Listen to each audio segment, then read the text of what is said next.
Glamour இல்ல. Heroine கூட sleeveless போடல. ஸோ ஒரு நைட் சீன்ஸ் இல்ல, ஒரு பெட் சீன்ஸ் இல்ல, ரேப் சீன்ஸ்ல கூட துணி விலகல. அதனாலதான் இந்த படம் வந்து இப்ப வரைக்கும் வெளியில பேசப்படல. ஸோ அந்த மாதிரி எல்லாம் ஏதாவது அவர் காமிச்சிருந்தா, கொஞ்சம் கிளிகிளிப்பா காட்டியிருந்தா மேபி இந்த படம் கொஞ்சம் பேசப்பட்டிருக்கலாம்.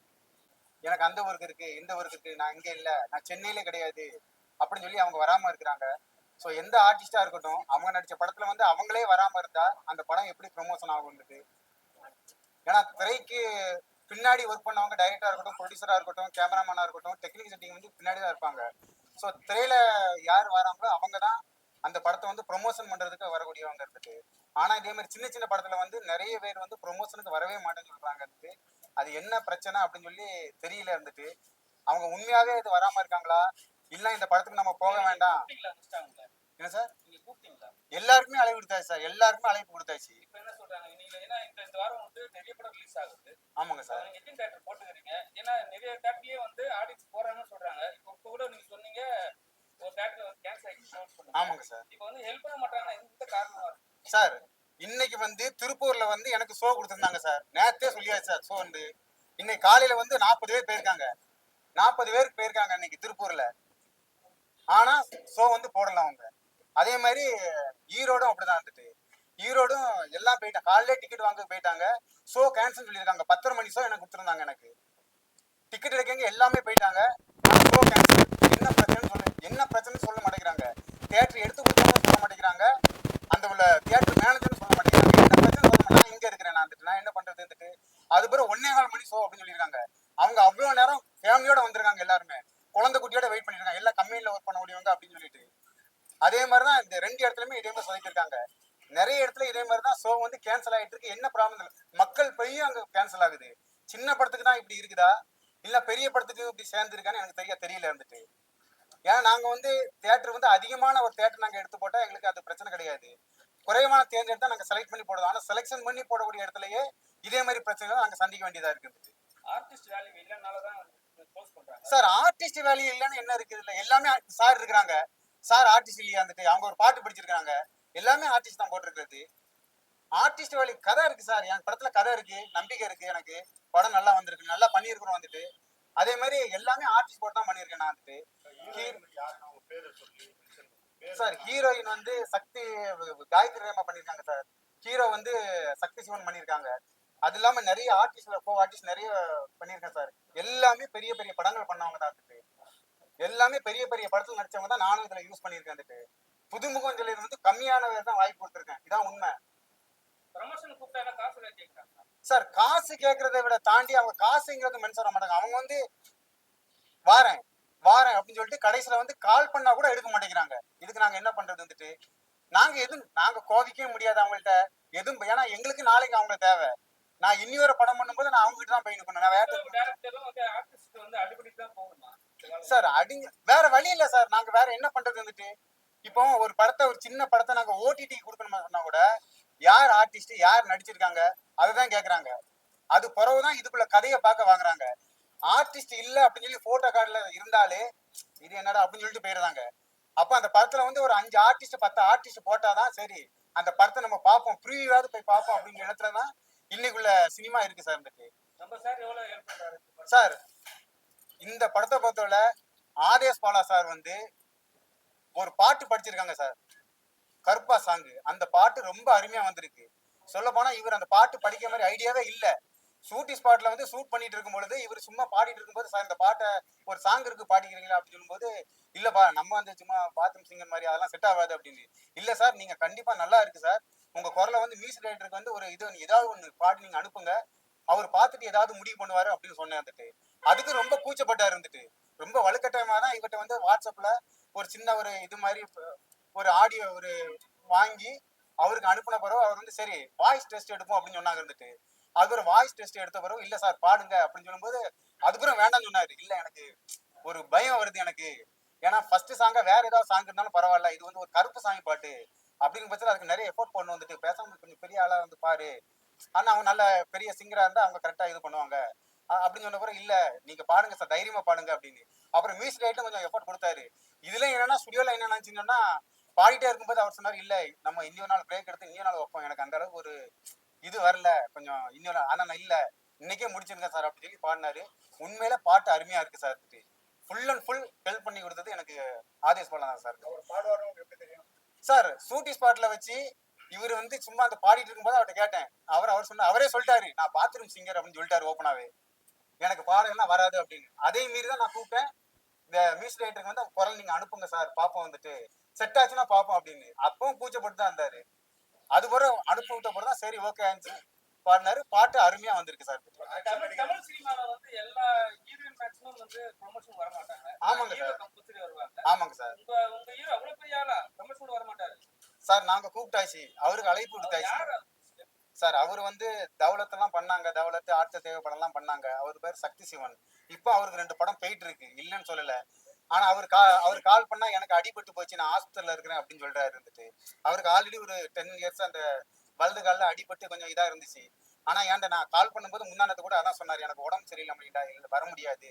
நான் சொல்றேன் இல்ல சார், நீங்க வந்தா கொஞ்சம் படத்துக்கு நல்லா இருக்கும், ஏன்னா நிறைய படம் பண்ணிருக்கீங்க, 10 படத்துக்கிட்ட நீங்க பண்ணிருக்கீங்க, அந்த கன்னடா படம் எல்லாம் பண்ணிருக்காரு அவரு. சரி வாங்க சார், வந்த ப்ரொமோஷன் நல்லா இருக்குன்னு சொன்னா அவரும் வரல. ஆமா சார், அவரும் டைரக்டர் தான், அவரு ப்ரொடியூசரும் கூட அவரு. ஆமாங்க சார். அதே மாதிரி ஹீரோயின் வந்து நேத்து வரைக்கும் வாரம் சொல்லிட்டு இருந்தாங்க.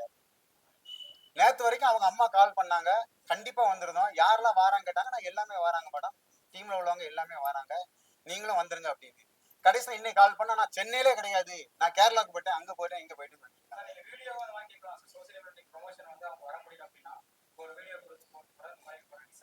சார். அவங்க எதுக்குமே வர மாதிரி அவங்க சார் ஒண்ணும் கிடையாது சார். இந்த சாங் ரிலீஸ் ஆகும் பொழுது நான் வந்து அவங்க இன்ஸ்டாகிராம் பேஜ்ல வந்து எனக்கு ஒரு ஸ்டேட்டஸ் ஒன்று போட்டுடுங்க, இன்னைக்கு ஆடியோ ரிலீஸ் ஆகுது, இந்த பாட்டு ரிலீஸ் ஆகுது, அதுக்கு கூட தயார் இல்லை, நான் ஸ்டோரியில மட்டும் வைக்கிறேன், நான் இதெல்லாம் போட முடியாது, நான் என்னுடைய வீடியோ மட்டும் தான் அதுல போடுவேன்னு சொல்றாங்க. அவங்கள்ட்ட போய் நாங்க என்ன கேட்கறது இருந்துட்டு. இன்ஸ்டா ப்ராப்ளம் வந்து இவங்க இருக்காங்க, ஆமாங்க சார். அவங்க ஏன் வரல? ஏன்னா அவங்க வந்து நிறைய வீடியோ போடுறாங்க, ஆமாங்க ஆபாச வீடியோ நிறைய போடுறாங்க. ஏன் அவங்க வீடியோ கூட சார், அது ஆபாச வீடியோ சொன்னா அவங்க பர்சனல் லைஃப்ல நான் போக விரும்புறேன். அது வந்து வெளிப்படையா வந்து இன்ஸ்டால போட்டா பர்சனல் லைஃப் கிடையாது சார். அதான் சொன்னேன் சார், அது வந்து மீடியா சொல்லும்போது நீங்க கேள்வி கேட்குறீங்க. பட் நான் வந்து சரி அவங்களுக்கு ஒரு வாய்ப்பு. அவங்க என்ன கேட்கறாங்க? என்ன சார்? அவங்க வர சொல்றீங்களா? ஆமா சார், அவங்களுக்கு வர சொன்னேன், அவங்களுக்கு நல்ல வாய்ப்பு கொடுத்துருக்கேன், அவங்க லீடு கேரக்டர் பண்ணிருக்காங்க. ஆனா அவங்க வரதுக்கு மனசு இல்லையா வந்துட்டு. நான் வந்து ஒரு வாரமா சார் கிறவி இருக்கேன் சார், வந்துட்டு அவ்வளவு கெஞ்சிருக்கேன், வாங்கம்மா நீங்க வந்தா கொஞ்சம் நல்லா இருக்கும், வந்துட்டு நீங்க தான் லீடு ரோல் பண்ணிருக்கீங்க அப்படின்னு. லாஸ்ட் வரைக்கும் வாரேன்னு சொல்லிட்டு வரல. இதுல வேற தூத்துக்குடியை வந்து கோடைட்டர் செல்வா அவங்க வந்து இது பண்ணிருக்காங்க, அவங்க கூப்பிட்டு இருக்காங்க. வந்துட்டு நீங்க எங்க வாங்க, நான் வாரேன், தூத்துக்குடிக்கு வரேன், சென்னைக்கு நான் போகல, தூத்துக்குடிக்கு வரேன்னு சொன்னாங்க. தூத்துக்குடிக்கு போகல, கேட்டா எனக்கு உடம்பு சரியில்லை, மனநிலை சரியில்லை அப்படின்னு. மனநிலை சரியில்லைன்னா எதுக்கு சார் நடிக்கணும்? அவங்க வீட்டுல இருக்கணுமே இருந்துட்டு. நானும் செலக்ஷன் பண்ண சார். சார் இந்த இன்ஸ்டாகிராம் பேஜ், யூடியூப் இதே மாதிரி உள்ள பிரபலங்கள் வந்து யூஸ் பண்ணலாம். இப்ப நான் வந்து குறை சொல்லல யாரையுமே, அவங்கள்ட்ட தேர்ந்தெடுத்து தான் சார் ஒவ்வொரு படத்துலயும் போடணும். நம்ம வந்துட்டு எல்லாமே ஏன்னா சினிமால வந்து ஒவ்வொரு ஆபீஸா ஏறி இறங்கி படிக்கட்டுல ஏறி இறங்கி வாய்ப்பு தேடி 10 வருஷம் 15 வருஷம் இங்க அலைஞ்சவங்க எல்லாம் எக்கச்சக்கமான பேர் சுத்திட்டு இருக்காங்க. ஓப்பனா சொல்லுங்க, இதெல்லாம் நாங்க நம்பாம இந்த இன்ஸ்டாகிராம் பேஜ், யூடியூப்ல உள்ளவங்க எல்லாம் நம்புறோம். எதுக்குன்னா இவங்க வந்தா கொஞ்சம் நல்லா இருக்கும், இவங்க சைட்ல இருந்து ஒரு 20 பேர் படம் பார்ப்பாங்க, கொஞ்சம் ப்ரொமோஷன் பண்ணுவாங்க, நம்பி வரோம். நல்ல வந்து இன்ஸ்டா ப்ராப்ளம்லாம் இருக்காங்க சார். ஆபாச நடிகைகளா உடம்புல துணி இல்லாத போட்டு நடிகர்கள்லாம் வந்து போட்டீங்கன்னா எப்படி வந்து மக்கள் வந்து படம் பார்ப்பாங்க? அவங்க ஃபாலோவர்ஸ் அவங்களோட இன்ஸ்டா தான் பார்ப்பாங்க, அவங்க போய் தேட்டர் வருவாங்க சார். அது சார் எதிர்பார்ப்பு, நீங்க சொல்றது புரியுது சார். எதிர்பார்ப்பாங்க சார், நீங்க சொல்றது புரியுது. நான் அப்படி பண்ணலையே என்னுடைய படத்துல, அவங்கள கரெக்டா நடிக்க வச்சிருக்கேன் வந்துட்டு. சரி, சாதனா எப்படி பயமுறுத்துறீங்க சொல்லுங்க. என்ன சார்? பயமுறுத்தி நடிக்கிறதுக்கு சாதனா எப்படி வேலை வாங்க? இல்ல அதெல்லாம் பெர்ஃபெக்ட்டா அவங்க பண்ணாங்க வந்துட்டு, அதெல்லாம் பிரச்சனை கிடையாது. அவங்க அதான் சொன்னோம்ல சார், அவங்க ரீல்ஸ் வேற மாதிரி போடுறாங்கன்னா அதுக்கு நான் பொறுப்படையாது. நான் ஒரு வாய்ப்பு கொடுத்தேன், அவங்க என்னுடைய கதைக்கு ஏத்தாப்புல இருந்துச்சு, நான் நடிக்க வாய்ப்பு கொடுத்தேன் சார் வந்துட்டு. ஆனா அவங்களும் ப்ரொமோஷனுக்கு வந்து வரல, நான் என்ன பண்றது கேட்டாச்சு. இல்ல சார், யாருக்குமே இல்ல சார், அதெல்லாம் கொடுத்துட்டேன் சார். காயத்ரி ரமாவுக்கு என்ன சொல்லணும்? சரி, இங்க காயத்ரி ரேமா மட்டும் கிடையாது சார், பொதுவாவே சினிமால சொல்றேன் சார், நான் ஒரு ப்ரொடியூசரா சொல்றேன். இந்த படத்தை பொறுத்தவரை இவ்வளவு ரூபா போட்டு நான் எடுத்திருக்கேன் அப்படின்னு சொன்னா இந்த படம் மீதி வருமான்னு சொல்லி சத்தியமா தெரியாது. ஆனா இதே மாதிரி இல்ல நடிச்சவங்க ஆர்டிஸ்டா இருக்கட்டும், மத்த டெக்னீஷியனா இருக்கட்டும், எல்லாருமே படம் பார்க்க வாங்க பெஸ்ட். நீங்களே உங்க படத்தை பார்க்காம இருந்தா யாரு பாப்பா இருந்துட்டு? ரெண்டாவது எப்படி அந்த படம் ப்ரொமோஷன் ஆகும்? இன்னைக்கு ப்ரொமோஷன் பண்ணி படத்தை ரிலீஸ் பண்றதே ரொம்ப கஷ்டமா இருக்கு சார். அப்படி ப்ரொமோஷன் பண்ணி படத்தை ரிலீஸ் பண்ணா கூட தியேட்டர்ல ஷோ கேன்சல் ஆகுது. ஏன்னா நம்ம குறை சொல்ல முடியாது. தியேட்டர்லயே அவங்க வந்து ஒரு நாளைக்கு வந்து ஒரு ஷோ ஓட்டணும்னா 4000 ரூபாய் அவங்களுக்கு கூலி இருந்தாலும் அவங்க ஓட்டுவாங்க. அப்ப இத்தனை பேர் வந்தாதான் அந்த ஷோ ஓட்ட முடியும்னு கணக்கு அவங்களுக்கு இருக்கு. நம்ம ஆட்களே இங்க வராம இருந்தா யார் போவா? அப்புறம் சினிமாக்காரங்களே வஞ்சனம் பண்ணிட்டு இருக்காங்க சார். இதான் உண்மை. அது நடிச்சவங்களே அப்படிதான் பண்ணிட்டு இருக்காங்க. யாரா இருந்தாலும் சரிதான், நடிச்சவங்க வாங்க தயவு செய்து. திருப்பி எப்படி ஒரு படம் போகும் இருந்துட்டு இப்ப ஒண்ணு இல்ல சார், அடுத்து ஒரு படம் பண்ண போறோம் சார். இப்ப ஆதேசவெல்லாம் வந்திருக்காரு. வராதவங்களுக்கு இப்ப இவங்க எல்லாம் யாருன்னே தெரியாது சார், வந்திருக்காங்க சார். இப்ப இவங்களுக்கு வாய்ப்பு கொடுப்பேனா, நான் வேற ஒருத்தருக்கு வாய்ப்பு கொடுப்பேனா நான் இருந்துட்டு? நான் மட்டும் கிடையாது, இது எல்லாருக்குள்ள ஒரு ப்ரொடியூசர் டைரக்டர் தான் நான் பேசுறேன் சார் இருந்துட்டு. சார் மொத்தம் வந்து ரொம்ப கம்மியா தான் சார். நான் 25 தேட்டர் தான் சார் பிளான் பண்ண வந்துட்டு. அதுல தேட்டர் கிடைக்கிறது ரொம்ப கஷ்டம் சார். மொத்தம் வந்து இன்னைக்கு வந்து ரிலீஸ் ஆனது 11 படம் சார். ஃபர்ஸ்ட் சொன்னது வந்து டிஸ்ட்ரிபியூட்டர் சைட்ல வந்து 5 படம் 6 படம் தான் ரிலீஸ் ஆகுது அப்படின்னு சொல்லியிருந்தாங்க ஆரம்பத்துல என்கிட்ட சொன்னது. நான் இது ஒரு மாசத்துக்கு முன்னாடியே பிளான் பண்ணியிருந்தது. கடைசியில பார்த்தா ஒரு 2 வாரத்துக்கு முன்னாடி சொன்னாங்க இல்லப்பா கூட 2-3 படம் எக்ஸ்ட்ரா வருது அப்படின்னு சொன்னாங்க. நேற்று தான் தெரியுது 13 படங்கள் ரிலீஸ் ஆகுது. தேட்டர் கிடைக்க கஷ்டம் சார். சார் எனக்காவது பரவாயில்ல சார், ஒரு சில படத்துக்கு தேட்டரே கிடைக்கல சார். சுத்தமா ஒரு சில டைரக்டர்ல சவுடு படத்தை டைரக்டர் சார் அவங்களாம் அழுதுட்டாங்க, என் கையில பிடிச்சு அழுதுட்டாங்க. தேட்டரே கிடைக்கலப்பா அப்படின்னு சொல்லிட்டு. எனக்காவது கிடைச்சிருக்கு, நிறைய ஸ்கிரீன் கிடைச்சிருக்கு எனக்கு. ஆனா அவங்க கேன்சல் ஆள் போயிருக்காங்க சார் தேட்டருக்கு. ஆனா ஸ்கிரீன் அவங்க அலாட் பண்ணல சார். படம் நல்லா இருக்கு. இல்ல சார், நான் வந்து இது உண்மைதான் சார். அவ்வளவு கஷ்டப்பட்டுருங்க சார் படத்துல நாங்க. இல்ல அவரு இல்ல உண்மையா கரெக்ட் தான். ஏன்னா ஒரு டைரக்டர் கம் ப்ரொடியூசர்னால அவர் படத்தை போட்டு படத்தை எடுக்கிறது உங்களுக்கு தெரியும். சின்ன படங்கள் எவ்வளவு படங்கள் வந்து பெரிய படங்கள் சின்ன படங்கள் எவ்வளவு படங்கள் ரிலீஸ் ஆகாம இருக்கு தேட்டர்ல. அப்படிப்பட்ட நேரத்துல வந்து இவ்வளோ கஷ்டப்பட்டு நான் இவரை மருந்து பார்த்துட்டு இருக்கேன். நான் கடைசியாக கெஸ்ட் தான் பண்ணிட்டு இருக்கேன். படம் ஆல்ரெடி முடிச்சுட்டு கடைசியா ஒரு நாள் வந்து பண்ணி கொடுங்க அப்படின்னு சொல்லிட்டு அருள்டி சங்கர் சொன்னார்ல, அருள்டி சங்கர் சார் அவர் சொன்னார், அவர் சொல்லி வந்து நடிச்சேன். அப்படி வந்து ஒரு கஷ்டப்பட்டு ஒரு படத்தை போராடி தேட்டர் கொண்டு வராங்க. அப்போ தேட்டர் கொண்டு வந்து சில தேட்டர் வந்து ஷோ கேன்சல் ஆகுது அப்படின்னும் போது ரொம்ப கஷ்டமா இருக்கு. எல்லாருமே பெரிய படம் நடிக்க முடியாது, எல்லாருமே பெரிய படங்கள் பண்ண முடியாது. சின்ன படங்கள் பண்ணி தான் எல்லாமே சின்ன படம் ஜெயிச்சு தான் பெரிய படங்கள் வராங்க. அப்படின்னும் போது அவருடைய ஆதரத்தை பண்ணியிருக்காரு. என்னை பொறுத்தவரைக்கும் நான் வந்து உங்களுக்கு எல்லாருமே தெரியும், நான் சின்ன படம் பெரிய படம் என்னைக்குமே பார்க்கறது. எந்த படம் என் படம் சொன்ன மாதிரி நம்ம குழந்தை நம்ம தான் பார்க்கணும். அதனால் நான் வந்து தேட்டர் வந்து மேக்ஸிமம் வந்து என்னோட படத்தை நான் ஃபர்ஸ்ட்டு பார்த்துறேன். எல்லாருக்கும் தெரியாது. நம்ம சப்போர்ட் பண்ண ஒரு நடிகை நான் சப்போர்ட் பண்ணி என்னால் முடிஞ்ச வரைக்கும் நான் சப்போர்ட் பண்ணியிருக்கேன். அது மாதிரி இந்த பாட்டு இதில் வந்து நான் முதல் முறையாக தமிழ் சினிமாவில் நான் முதல் முறையாக வாடா வாடா வீர கற்பான் சாங் பாடியிருக்கேன். அது வந்து நான் வளரும் நடிகர்களை நான் பாடியிருக்கேன்னு நினைக்கிறேன். ஏன்னா பெரிய நடிகர்லாம் பாடியிருக்காங்க, வளரும் நடிகர் நான் தான் பாடியிருக்கேன். காலேஜ்லேருந்து அப்போ சின்னதாக ட்ரை பண்ணி பாடி அப்புறம் ஸ்மியூ லேப் மூலிமா பாடி நான் இப்படி பாடும்போது அவர் அன்றைக்கி பார்த்துட்டு ஆனால் பாட்டு பாடுங்க அப்படின்னாரு. எனக்கு உண்மையாகவே ஏன்னா கஷ்டம். ஒரு நம்ம சினிமா பிகினிங்ல பாடும்போது வந்து அது தப்பா தெரியாது. இப்போ நடிகன் ஆகிட்டு நம்ம பாடும்போது தப்பா எடுப்போம் கொஞ்சம் சின்ன பயம் இருந்தது. அப்புறம் இவரு கொடுத்த தைரியம், அப்புறம் மியூசிக் டைரக்டர் கொடுத்த தைரியம் தான் அவளுக்கு பெரிய ஹை பிச் சாங் நான் பாடினேன். ஸோ அது வந்து என்னுடைய அப்பா அம்மாவுக்கு நான் டெடிகேட் பண்றேன். ஏன்னா எங்க அப்பா அவங்க எல்லாரும் தெரியும். என் அப்பா அம்மா தான் வந்து சிவராமன், காமெடி நடிகர் சிவராமன். அவங்க இல்லாம நான் எந்த மேடையிலுமே நான் கிடையாது. என்னோட அப்பா அம்மா இல்லாம எதுவுமே கிடையாது. இன்னைக்கு வரைக்கும் என்னோட அம்மா வந்து 30 வருஷமா டப்பிங் பேசிட்டு இருக்காங்க. ஸோ அதனால அவங்களுடைய ரத்தம் தான் இன்னைக்கு வரைக்கும் ஓடிட்டு இருக்கேன். ஸோ அவங்களுக்கு முழுக்க டெடிகேட் பண்றேன். அவ்வளோ உழைக்கிறாங்க. இந்த சின்ன டீம்ல வந்து சொல்லுவாங்க சின்ன படம் இந்த படம் அப்படிலாம் சொல்லுவாங்க. அவங்களும் உழைக்கிறாங்க, ஜெயிக்கணும்னு தான் உழைக்கிறேன். சில படங்கள் தப்பா போய் சில படங்கள் ஜெயிக்குது என்பது அவங்க வந்து பெரிய படங்கள் என்ன உழைப்பு உழைக்கிறாங்களோ அதே உழைப்பு தான் டைரக்டரும் அந்த டீம் உழைக்குது. அதுக்கப்புறம் மக்கள் கையில தான் இருக்கு படம். சார் பாடலை யாரு பாராட்டு? நிறைய பேர் பாராட்டிருக்காங்க சார். நம்ம நிறைய நண்பர்கள் பாராட்டியிருக்காங்க, நிறைய இயக்குநர்கள் பாராட்டியிருக்காங்க. ஒருத்தர ஸ்பெஷலாக சொல்ல முடியல. ஏன்னா அந்த சாங்குக்கேற்ற வாய்ஸ்ன்னு மட்டும் நிறைய பேர் சொன்னாங்க. அந்த நீங்க சாங் பார்த்துருப்பீங்க. அந்த சாங் வந்து நான் கேட்கறத விட படத்தில் பார்க்கும்போது ரொம்ப பிரமாண்டமா இருந்தது. அது உங்களுக்கு தெரியும், படத்தில் ரொம்ப நல்லா இருந்துச்சு. என்னோட அம்மா முதல்ல ஃபர்ஸ்ட் பார்த்துட்டு பாராட்டினாங்க. என்னோட ஒவ்வொரு சின்ன வெற்றியும் என்னோட அம்மா தான் ரசிச்சுட்டு இருக்காங்க. ஏன்னா என்னோட வெற்றி இது மாதிரி தான் அவங்களுக்கு நான் கொடுக்குற ஒவ்வொரு சந்தோஷமே எங்கள் அம்மாவுக்கு நான் கொடுக்குற சந்தோஷம். பெருசாக அவங்கள கார் பங்களா இல்லைன்னா சீனம் அந்த மாதிரி நாய்க்குட்டில் என்னோட சின்ன வெற்றி. ஏன்னா எங்கள் அப்பா காலத்துல எங்கள் அப்பா பார்த்துட்டு இருக்காங்க. எங்கள் அப்பா கடைசியில் ஜெயிக்கிற நேரத்தில் 43 வயசுல ஆனதுலாம் தெரியும், எல்லாம் தெரியும். 43 வயசுல அப்பா இறந்துட்டாரு. அதுக்கப்புறம் செகண்ட் ஜெனரேஷன் அவங்க வந்துட்டு இருக்கேன். என்னோட சின்ன வெற்றியும் அவங்க கொண்டாடிட்டு இருக்காங்க, சந்தோஷப்பட்டு இருக்காங்க. நம்பி நடிகரை தாண்டி இப்போ வந்து ஒரு பாடகராயிருக்கீங்க, சிங்கர் ஆயிருக்கீங்க. தொடர்ச்சியா இப்போ வந்து பாட்டு பாடுறீங்களா? இப்போ நடிகர்கள் எல்லாரும் பாடுறாங்க. அந்த மாதிரி என்னோட படங்களை சார் ஒரு நிமிஷம், கண்டிப்பா ஒரு பாடகரா மிகப்பெரிய லெவல்ல சார் வளருவாங்க. அது முழு நம்பிக்கை இருக்கு சார். கண்டிப்பா ஆமாங்க சார்.